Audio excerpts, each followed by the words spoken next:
মহানগৰীৰ দক্ষিণ গাঁৱৰ শংকৰ আজান পথত চিএম ভিজিলেন্সৰ অভিযান ৰমিজউদ্দিন আহমেদ নামৰ কৰ্মচাৰীৰ বাসগৃহত অভিযান চলাইছে চিএম ভিজিলেন্সে আই বহিৰ্ভূত সম্পত্তিৰ গোচৰত চলিছে অভিযান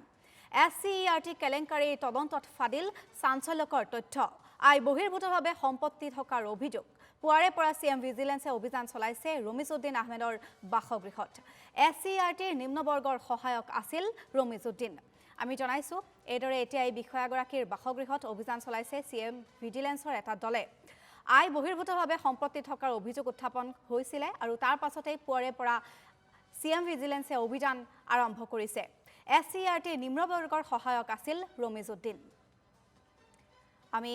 দৃশ্য আপোনালোকক দেখুৱাইছো এদৰে মহানগৰীৰ দক্ষিণ গাঁৱৰ শংকৰ আজান পথত চিএম ভিজিলেন্সে অভিযান চলাইছে ৰমিজউদ্দিন আহমেদ নামৰ এগৰাকী কৰ্মচাৰীৰ বাসগৃহত অভিযান চলাইছে দলটোৱে আই বহিৰ্ভূত সম্পত্তিৰ গোচৰত চলিছে অভিযান এছচিইআৰটি কেলেংকাৰীৰ তদন্তত ফাদিল হৈছিল চাঞ্চল্যকৰ তথ্য আই বহিৰ্ভূতভাৱে সম্পত্তি থকাৰ অভিযোগ উত্থাপিত হৈছিল কৰ্মচাৰীগৰাকীৰ ঘৰত আৰু তাৰ পাছতেই পুৱাৰে পৰা চিএম ভিজিলেন্সে অভিযান চলাইছিল ৰমিজউদ্দিন আহমেদৰ বাসগৃহত এছচিইআৰটিৰ নিম্নবৰ্গৰ সহায়ক ৰমিজউদ্দিন আমি জনাইছো আজি পুৱাৰ ভাগৰে পৰা চিএম ভিজিলেন্সৰ এটা দলে এই কৰ্মচাৰীগৰাকীৰ বাসগৃহত অভিযান চলাইছে আমি জনাইছো আপোনালোকক এই খবৰ মহানগৰীৰ দক্ষিণ গাঁৱৰ শংকৰ আজান পথত চিএম ভিজিলেন্সে অভিযান চলাইছে ৰমিজউদ্দিন আহমেদ নামৰ এগৰাকী কৰ্মচাৰীৰ বাসগৃহত অভিযান চলাইছে চিএম ভিজিলেন্সৰ এটা দলে আই বহিৰ্ভূত সম্পত্তিৰ গোচৰত চলিছে অভিযান এছচিইআৰটি কেলেংকাৰীৰ তদন্তত ফাদিল হৈছিল চাঞ্চল্যকৰ তথ্য আই বহিৰ্ভূতভাৱে সম্পত্তি থকাৰ অভিযোগ উত্থাপিত হৈছিল কৰ্মচাৰীজনৰ বাসগৃহত আৰু তাৰ পাছতে চিএম ভিজিলেন্সে অভিযান চলাইছে আমি এই ঘটনাৰ সবিশেষ জানিবলৈ চেষ্টা কৰিম ঘটনাস্থলীত আমাৰ সতীৰ্থ সাংবাদিক কল্পজিৎ শইকীয়া উপস্থিত আছে কল্পজিৎ আপোনাৰ ওচৰলৈ আহিছো আৰু জানিব পৰা গৈছে পুৱাৰে পৰা চিএম ভিজিলেন্সে কৰ্মচাৰীগৰাকীৰ বাসগৃহত অভিযান চলাই আছে শেহতীয়া কি তথ্য আছে আপোনাৰ হাতত কল্প নিশ্চিতভাৱে দিশা ইতিমধ্যে আপুনি উল্লেখ কৰিছে যে গুৱাহাটী মহানগৰীৰ দক্ষিণ গাঁৱৰ এটা পথত বৰ্তমান সময়ত মুখ্যমন্ত্ৰী বিশেষ তদাৰকী কোষ অৰ্থাৎ চিএম ভিজিলেন্সে পুৱাৰ ভাগৰ পৰাই তেওঁলোকে অভিযান চলাইছে এই যিগৰাকী ব্যক্তিৰ নাম ইতিমধ্যে আপুনি লৈছে সেই ব্যক্তিগৰাকীৰ বিৰুদ্ধে বিভিন্ন ধৰণৰ অভিযোগ পাই আছিল মুখ্যমন্ত্ৰী বিশেষ তদাৰকী কোষে কিন্তু তথ্য প্ৰমাণ আৰু বিভিন্ন ধৰণৰ অজুহাততেই তেখেতৰ বাসগৃহলৈ অহা নাছিল আৰু অৱশেষত সেই তথ্য বা সেই গোচৰ পোৱাৰ পাছত আজিৰ দিনটো তেওঁ এই যিটো বাসগৃহ সেই বাসগৃহটোত আহি উপস্থিত হৈছে এই মুহূৰ্তত এই বাসগৃহটোত মুখ্যমন্ত্ৰী বিশেষ তদাৰকী কোষৰ এটা দল পুৱাৰ ভাগতে আহি উপস্থিত হৈছে সেই স্থানটো হৈছে মহানগৰীৰ দক্ষিণ গাঁও শংকৰ আজান পথৰ আৰু এই বাসগৃহটোৰ পৰা এই মুহূৰ্তত পোনপটীয়াভাৱে সেই পৰিৱেশটো দেখাবলৈ চেষ্টা কৰিছোঁ ভিতৰ ভাগত মুখ্যমন্ত্ৰী বিশেষ তদাৰকী কোষৰ কেইবাগৰাকী শীৰ্ষ পৰ্যায়ৰ বিষয়া ভিতৰ ভাগত সোমাই তেওঁলোকে গোটেই বিষয়টো তেওঁলোকে তদন্ত কৰিছে আই বহিৰ্ভূতভাৱে তেখেতে সম্পত্তিৰ গোচৰত তেওঁৰ বিৰুদ্ধে অভিযান চলিছে সমান্তৰালকৈ এছচিইআৰটিৰ কেলেংকাৰী তদন্ত ফাদিলৰ চাঞ্চল্য পোহৰৰ তথ্য পোহৰলৈ আহিছে আইত সামঞ্জস্য আৰু আইৰ সৈতে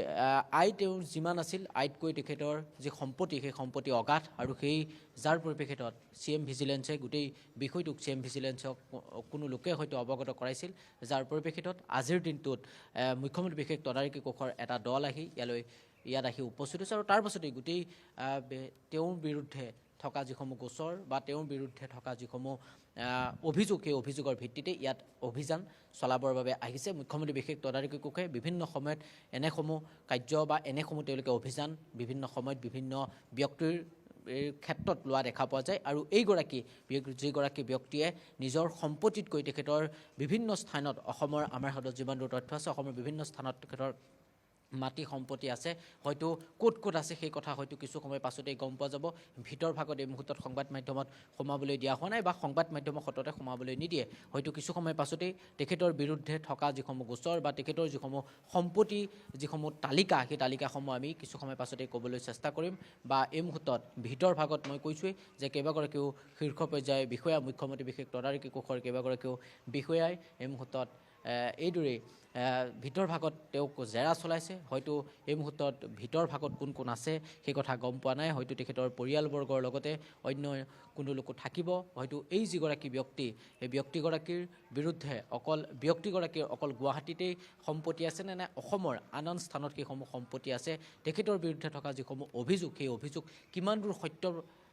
সকলো কথা তেওঁলোকে মুখ্যমন্ত্ৰী বিশেষ তদাৰকী কক্ষে সকলো তন্নতন্নকৈ পৰীক্ষা কৰিব যিসমূহ অভিযোগ আছে আৰু যিগৰাকী কোনো লোকে অভিযোগ নিদিয়াকৈ CM ভিজিলেন্স অৰ্থাৎ মুখ্যমন্ত্ৰী বিশেষ তদাৰকী কক্ষে কোনো কাৰণতে এই বাসগৃহটোলৈ নাহে আৰু যিগৰাকী ব্যক্তিয়ে যিসমূহ অভিযোগ দিছিল বা কোনো লোকেতো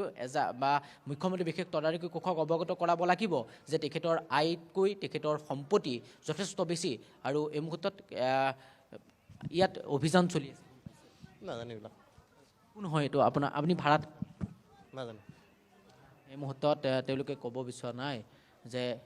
এই মুহূৰ্তত বিভিন্ন লোক আছে এই ভিতৰ ভাগটোত আৰু ইতিমধ্যে দিছা মই কৈছোঁৱেই যে মুখ্যমন্ত্ৰী বিশেষ তদাৰকী কোষৰ এটা দল এই মুহূৰ্তত দক্ষিণ গাঁৱত আছে আৰু দক্ষিণ গাঁৱত আজিৰ দিনটোত অভিযান চলাইছে আৰু বিভিন্ন বিষয়ৰ ওপৰত কিমান দেৰিলৈ অভিযান চলাৰ সম্ভাৱনা আছে কল্প কিমান দেৰিলৈ অভিযান চলাৰ সম্ভাৱনা আছে কল্প কিমান দেৰিলৈকে অভিযান চলোৱা সেই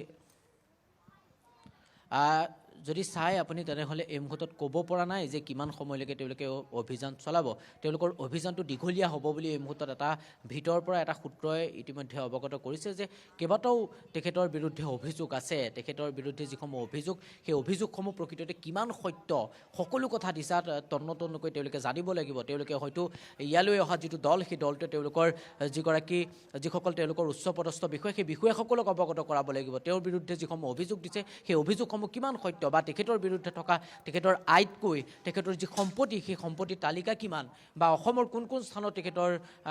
সম্পত্তি আছে সকলো কথা CM ভিজিলেন্সে অৰ্থাৎ মুখ্যমন্ত্ৰী বিশেষ তদাৰকী কক্ষে পৰীক্ষা কৰিব হয়তো কিছু সময় পাছতে সেই কথা আমাৰ দৰ্শকসকলক আমি ক'ব পাৰিম সেই ব্যক্তিগৰাকীৰ যেতিয়া ভিতৰ ভাগৰ পৰা ওলাই আহিব ব্যক্তিগৰাকীৰ লগত কথা পাতিবলৈ চেষ্টা কৰিম সমান্তৰালকৈ মুখ্যমন্ত্ৰী বিশেষ তদাৰকী কক্ষৰ যিসকল বিষয়ববীয়া সেই বিষয়ববীয়াৰ লগতো হয়তো কিছু সময় পাছতে আমি কথা পাতিবলৈ চেষ্টা কৰিম বা তেখেতৰ বিৰুদ্ধে থকা যিসমূহ অভিযোগ সেই অভিযোগসমূহ কিমান সত্য প্ৰমাণিত হয় বা তেখেতৰ বিৰুদ্ধে যিসমূহ অভিযোগ দিছে অভিযোগসমূহ কি এই মুহূৰ্তটো কিন্তু স্পষ্টভাৱে আমি গম পোৱা নাই হয়তো কিছু সময় পাছতেই গম পাম হয়তো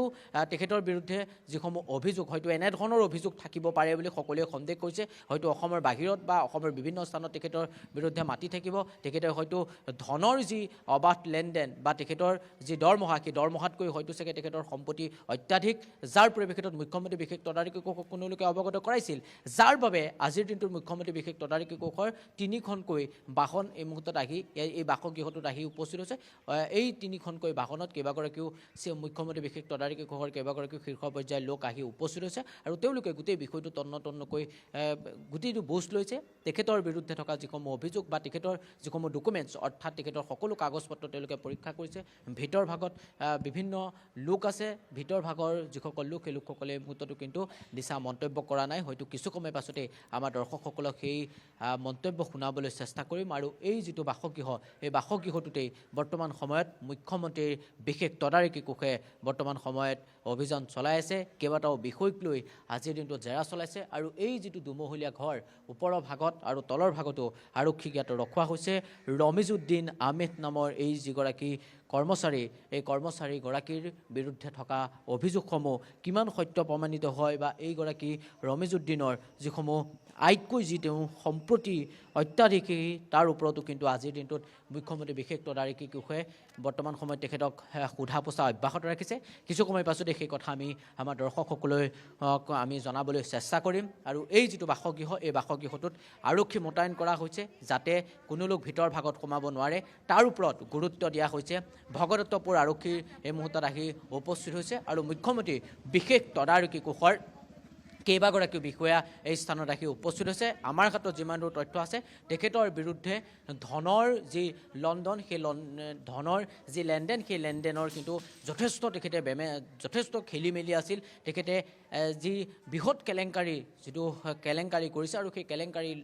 লগত তেখেতৰ নাম সাঙুৰ খাইছে আৰু সেই নাম সাঙুৰ খোৱাৰ ফলতেই তেখেতৰ এই যিটো বাসগৃহ এই বাসগৃহটোত অভিযান চলাইছে অকণমান মই দূৰলৈ আহিছোঁ দূৰৰ পৰা যদি হয় কল্প এই মুহূৰ্তত আমি আপোনাক ধন্যবাদ জনাইছোঁ